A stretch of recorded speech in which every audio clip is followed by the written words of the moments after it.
दूसरा बात वो है समय। कहो मेरे साथ, टाइम मैनेजमेंट। मैं आपको कहना चाहता हूं ना, समय बहुत बहुत बहुत जरूरी है, बहुत जरूरी है। अब आप अपने बारे में सोचो कि आपने यीशु मसीह को कितने साल पहले ग्रहण किया है। आप अपने मन में ही सोचो, आपको किसी को बताने की जरूरत नहीं है। कितने साल पहले आपने यीशु मसीह को अपने जीवन का उद्धारकर्ता के रूप में स्वीकार किया? 5 साल पहले, 10 साल पहले, 15 साल पहले, 20 साल पहले? ठीक है, इतना ही जाता है क्योंकि इसके आगे जाना ठीक नहीं, क्योंकि वही उम्र के लोग हम लोग यहाँ पर हैं। ठीक है, 5, 10, 15, 20 साल पहले, ये तीनों आंकड़े में से कहीं ना कहीं कोई ना कोई आंकड़े में आप आते रहेंगे कि हाँ 15 साल पहले मैंने यीशु को ग्रहण किया, 12 साल पहले या 10 साल पहले मैंने यीशु को ग्रहण किया। अब सोच कर देखिए, अगर 10 साल आपके बीत गए यीशु मसीह को अपने जीवन में स्वीकार करने के बाद, तो इन 10 साल में आपने किया क्या है? यीशु मसीह ने 3 साल में या 3.5 साल में अपनी सेवकाई खत्म कर दी थी। बहुत सारे चेलों ने कुछ ही सालों में यीशु मसीह से एनकाउंटर होने के बाद, उनसे मुलाकात होने के बाद लगभग 15-20 साल में उनकी सेवकाई खत्म हो गई थी। उन्होंने दुनिया को उल्टा फुल्टा कर दिया था। और हम लगभग इतने समय से विश्वास कर रहे हैं, हम कर रहे हैं क्या? फिर हम कितना बाइबल के बारे में जानते हैं? क्या हम बिना अपने बाइबल को खोले, उत्पत्ति की किताब से प्रकाशित वाक्य की किताब तक, जितने भी किताब है, 66 बुक्स है, क्या सब बुक्स के नाम को हम ले सकते हैं? या फिर उन बुक्स में कितने कितने चैप्टर्स, अध्याय लिखे हैं, क्या हमको याद है? या इतने सारे अध्यायों में कितने सारे वचन हमें याद है? या परमेश्वर किस प्रकार बातें करते हैं, प्रभु का वचन, कौन सा वचन कहां पर लिखा है, क्या ये सारी बातें हमें याद है? अगर नहीं तो क्यों? मालूम है क्यों? क्योंकि हमने टाइम मैनेजमेंट नहीं किया है। जो व्यक्ति टाइम मैनेजमेंट नहीं करता है, अपने समय का इस्तेमाल नहीं करता है, मैं आपको बताना चाहता हूं, वो व्यक्ति बहुत पीछे छूट जाएगा। आपके भूतकाल में आपने क्या किया वो मुझे नहीं मालूम, आपने कितना टाइम वेस्ट किया मुझे नहीं मालूम, लेकिन मैंने कितना टाइम वेस्ट किया मुझे मालूम है। तो आपने कितना टाइम वेस्ट किया यह आपको भी मालूम होगा। अगर आप उसी प्रकार जीवन इस साल बिताओगे और आने वाले साल में बिताओगे, तो मैं आपको बताना चाहता हूं, एक दिन आएगा जहां पर इस समय आपका उम्र लगभग 25 से 30 साल हो सकता है, लेकिन और 30 साल के बाद है ना, आप ऐसे ही रहोगे। और फिर आप सोचोगे अगर कुछ कर दिए होते तो आज बहुत कुछ हो जाता। और तब वक्त चले गया होगा। जब आप शिवड़ी के कब्रिस्तान में जाओगे तो वहां पर ना बहुत सारे क्या कहते हैं, कब्र आपको मिलेंगे, बहुत सारे, 100 साल पुराने, 150 साल पुराने, 200 साल पुराने, और अद्भुत अद्भुत नाम। मतलब बाइबल में जो सबसे प्रसिद्ध नाम है ना, वो नाम के कब्र आपको मिलेंगे। और वो कब्र में जो लोग पड़े हैं ना, उनके पास बड़ा बड़ा दर्शन होगा, लेकिन समय उन्होंने ठीक तौर पर मैनेज नहीं करने की वजह से समय ने उनको साथ नहीं दिया और वो बहुत पीछे छूट गए। आपको टाइम मैनेजमेंट करना बहुत जरूरी है। सब उपदेशक और बहुत सारी जगहों पर समय के बारे में लिखा गया, लेकिन मैं एक बहुत ही इंटरेस्टिंग बात आपको बताना चाहता हूं। मरकुस की किताब अध्याय 4 और वचन 35 से 38, मार्क चैप्टर 4 वर्स 35 ऑनवर्ड्स।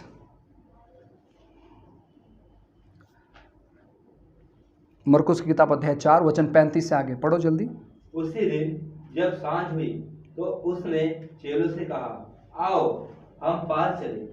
और वे भीड़ को छोड़कर जैसा वह था वैसा ही उसे नाव पर साथ ले चले, और उसके साथ और भी नावें थी। तब बड़ी आंधी आई और लहरें नाव पर यहाँ तक लगी कि वह पानी से भरी जाती थी, पर वह आप पिछले भाग में गद्दी पर सो रहा था। बस बाइबल कहता है यीशु मसीह नाव के पिछले हिस्से पर गद्दे पर सो रहा था। अब मैं चाहता हूं कि इसके बारे में सोचे आप कुछ। तो बाइबल कहते हैं, जब आप उसके आगे पढ़ोगे वचन 30 से जब आप पढ़ोगे तो वहां पर ऐसा लिखा गया है कि यीशु मसीह ने लोगों को प्रचार किया, लोगों को सिखाया, और वो बहुत थक चुका था। और उसने क्या किया, वो नाव पर चढ़ा, 12 लोग भी चढ़े और 12 लोग जो थे वो बात कर रहे हैं, गप्पे मार रहे, लेकिन यीशु मसीह नाव के पिछले हिस्से में जाकर वो गद्दे पर वो आराम से लेट गए, वो सो गए, उन्होंने रेस्ट लिया, आराम किया। देखो कितने अच्छे तौर पर वो समय का इस्तेमाल कर रहे हैं, कितने बेस्ट तौर पर समय का इस्तेमाल कर रहे हैं। वो ट्रैवल कर रहे हैं, अब उनको मालूम मेरे पास बहुत सारा खाली समय है, मैं इसका इस्तेमाल करूंगा आराम करने के लिए। क्यों? क्योंकि मुझे रात को उठकर वापस प्रार्थना करना है, मुझे रात को उठकर वापस प्रार्थना करना है। और वो इसी प्रकार समय का बहुत अच्छे तौर पर इस्तेमाल करते थे।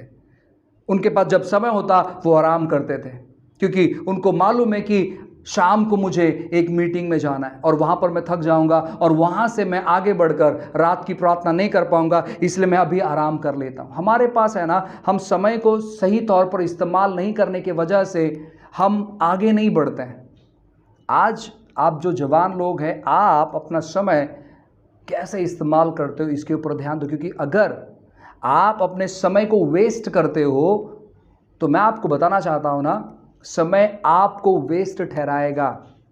आपके पास 24 घंटे हैं, एक दिन के 24 घंटे। सब जब आप 24 घंटे को 365 दिन में कैलकुलेट करोगे, एक दिन का 24 घंटा, एक साल का लगभग आपको मिलेगा 8760 घंटे। अब हम थोड़े अनुग्रह के प्रचारक हैं, इसलिए आपका जो उम्र है अभी अगर हम कैलकुलेट करें तो बहुत सारे लोग 70-80 साल में ख़त्म हो जाते हैं। हम 20 साल और ऐड करते हैं। मेरी तो इच्छा है कि आप 500 साल जिए, लेकिन 100 साल तक फिलहाल हम है ना अनुमान लगाते हैं, सोचते हैं। तो एक साल में 8760 घंटे हमें मिलते हैं और 100 साल में लगभग 8,76,000 घंटे हमें मिलते हैं। ठीक है, 100 साल में। लेकिन बात करते हैं 24 घंटे की, क्योंकि अगर हम ये 24 घंटे अच्छे से इस्तेमाल नहीं करेंगे तो वो 8,75,000 या 76,000 जो घंटे हैं वो कोई काम के नहीं। अब इन 24 घंटों में आप अनुमान लगाओ कि आपका और परमेश्वर का संगति कितना होता है, आपका बाइबल का संगति कितना होता है, आपका प्रार्थना का संगति कितना होता है। आप अनुमान लगाओ। जो चीज आप ज्यादा करते हो उन चीजों में आप ज्यादा बढ़ोगे। अगर 24 घंटे आपके पास है और 24 घंटा अगर आपका फेसबुक और व्हाट्सएप पे ही जाता है, तो मैं आपको बताना चाहता हूं आपकी जिंदगी में प्रॉब्लम नहीं आएगा तो और क्या आएगा। मैं 24 घंटे नहीं, 8 घंटे, पास 24 घंटे बहुत होते हैं, 8 घंटे मैं बस बिजी रहता हूँ इन चीज़ों में। बाकी प्रार्थना करने के लिए उसके लिए इंटरेस्ट नहीं होता। क्यों? क्योंकि ये समस्या है हमारा। और जो व्यक्ति इन चीज़ों में बिजी रहता है वो व्यक्ति परिवर्तन नहीं ला सकता, वो व्यक्ति बदलाव नहीं ला सकता। बदलाव वही व्यक्ति ला सकता है जो परमेश्वर के साथ अपना ज़्यादा समय बिताता है। अगर आप अपने मोबाइल का इस्तेमाल करते हैं सीखने के लिए, खुद को उन्नति दिलाने के लिए, तो कोई प्रॉब्लम नहीं है। आप अच्छे अच्छे संदेशों को सुनते हैं, आप प्रार्थना के विषय में सीखते हैं, आप उपवास के विषय में सीखते हैं, आप बाइबल के बहुत सारे जो वचन हैं उनके खुलासे को सीखते हैं, जिसे हम कमेंट्री कहते हैं, उनके खुलासे को सीखते हैं, तो बहुत अच्छी बात है। लेकिन अगर आप अपना गैजेट, आप अपना समय गलत चीजों में निवेश करते हैं तो मैं आपको बताना चाहता हूं आपका उन्नति नहीं हो रहा है, और आपका उन्नति नहीं होने के वजह से आप आगे नहीं बढ़ोगे।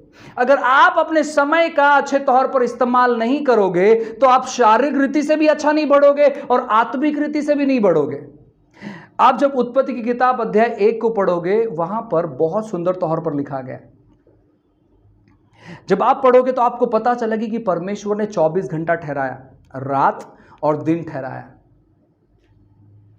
यानी 24 घंटा परमेश्वर ने ठहराया वहां पर कि 24 आवर्स का एक दिन होगा, क्योंकि रात को अलग किया और दिन को अलग किया।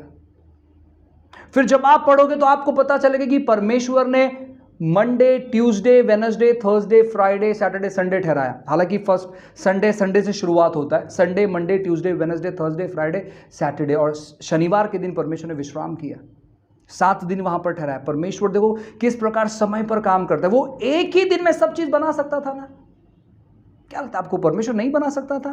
एक ही दिन में जाने तो मैं आपको कहना चाहता हूं, एक ही क्षण में वो सारा चीज बना सकता था, लेकिन उसने एक बातें बनाई। 5 दिन में उसने सारे कायनात को बनाया, सृष्टि को बनाया।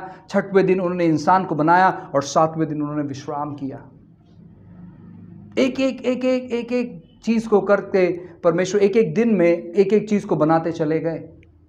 तो कितने समय पर परमेश्वर काम करते हैं। हालांकि समय से उनका कोई लेना देना नहीं है, वो समय को अपने नियंत्रण में रखते हैं, लेकिन फिर भी उन्होंने समय पर चीजों को किया ताकि हम जो है ना इन चीजों को समझ पाए।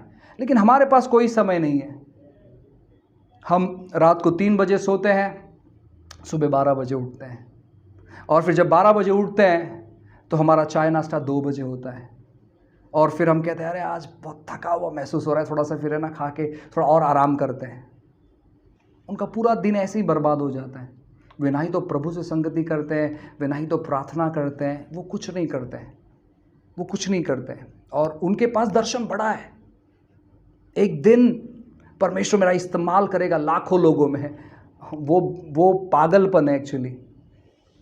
आपका कुछ नहीं हो सकता अगर आप ऐसे समय का इस्तेमाल कर रहे हो तो प्रभु कभी इस्तेमाल नहीं कर सकता है। ये लिख कर ले लो, जो व्यक्ति समय को मैनेज नहीं करता है, इस्तेमाल नहीं करता है, प्रभु उसका इस्तेमाल नहीं कर सकता, क्योंकि वो परमेश्वर की ठहराई हुई बातों को जानता नहीं है। और वो अपने अनुसार, देखो आज हम जवान लोगों का समस्या क्या मालूम है? हम बाइबल अपने अनुसार पढ़ते हैं, अपने अनुसार जो अच्छा लगा वही पढ़ते हैं।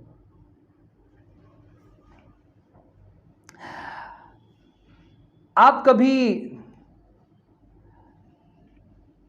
उत्पत्ति के बाद जब आप कुछ चीजों को पढ़ोगे ना, वो बहुत बोरिंग सा है। खास करके लेवी व्यवस्था जब आप पढ़ोगे,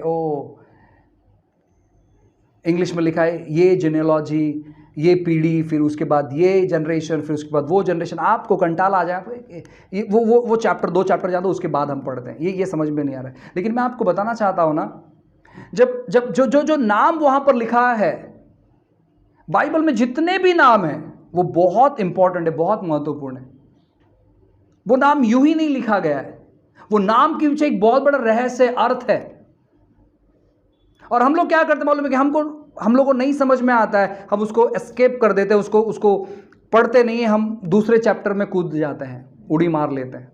हम कहते हैं ये तो हमारे माइंड में जा रहा ही नहीं है।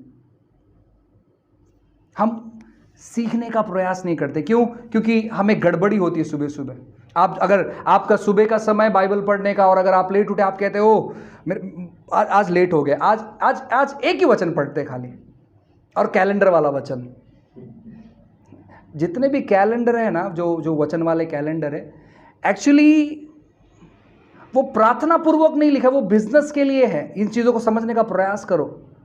ये साल का वचन वो अगले साल रहता है, 2 साल पहले का जो वचन है वो आने वाले दूसरे तीसरे साल में रहेगा। वो इस प्रकार वो प्रिंट होता है, वो प्रभु की ओर से नहीं होता है। और इन चीज़ों को भविष्यवाणी के तौर पर, आज ये बहुत सुंदर वचन मिल गया, आज तो कुछ चमत्कार हो गया, ऐसे बिल्कुल भी मत लो।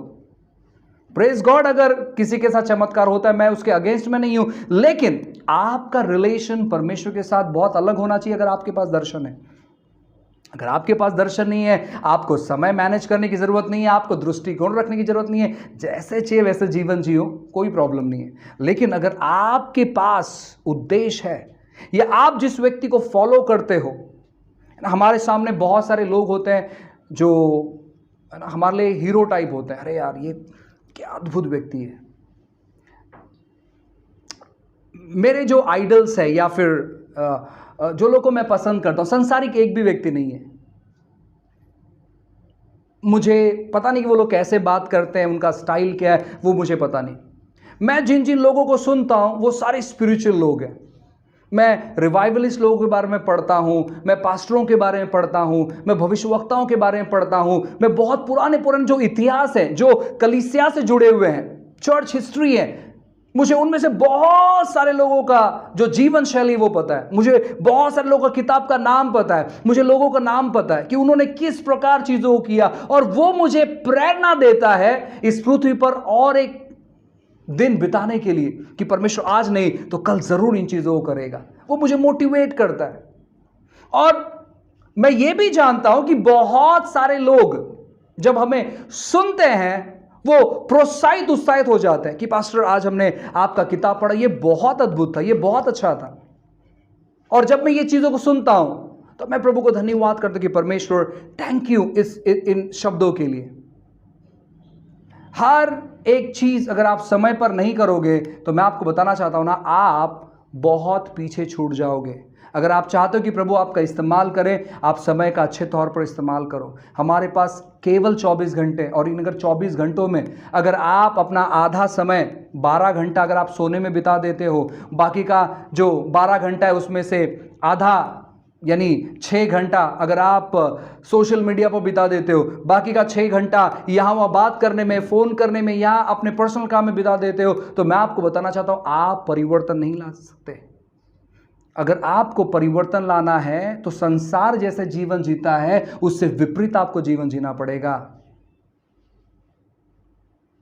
संसार जैसे जीवन जीता है उससे विपरीत आपको जीवन जीना पड़ेगा। आपको बहुत सारे सैक्रिफाइसेस करने पड़ेंगे, बलिदान करना पड़ेगा, और खास करके अपने निजी चीजों का बलिदान, आपके हर एक चीजों का बलिदान। हम शारीरिक है, हमें भूख लगता है, हमें प्यास लगता है, हमें अच्छा लगता है कि हम भी कुछ चीज़ों करें जो संसारिक लोग करते हैं। जब गीत बजता है तो हमें भी लगता है नहीं यार, काश अगर मैं मसीह नहीं होता आज कितना डांस करता था, मगर गीत बज रहे हैं। बहुत सारे, हर एक लोगों में ये फीलिंग्स है, हर एक लोगों में है। लेकिन आपको क्या करना है मालूम है कि आपको उन चीजों का सैक्रिफाइस करना। अगर आप बलिदान करोगे तब जाकर परमेश्वर के बातों में आप आगे बढ़ोगे। अगर आप उन चीजों का सैक्रिफाइस नहीं करोगे, आम लोग जैसे जीवन बिता रहे वैसे अगर आप जीवन बिताओगे, आप कभी परिवर्तन नहीं ला सकते। अगर आप परिवर्तन लाना चाहते हो तो आपको ऐसा जीवन बिताना है जैसे संसारी लोग जीवन नहीं बिताते। जैसे संसारिक लोग जीवन बिताते, अगर आप वैसे ही जीवन बिता रहे हो, आप कभी परिवर्तन नहीं ला सकते। आप कभी परिवर्तन नहीं ला सकते। यीशु मसीह वो ज्यादा फोकस नहीं करता था खाने पर। आप कभी भी पढ़कर देखो, आप कभी नहीं पढ़कर देख सकते कि यीशु मसीह क्या क्या चीज खाता था बाइबल में।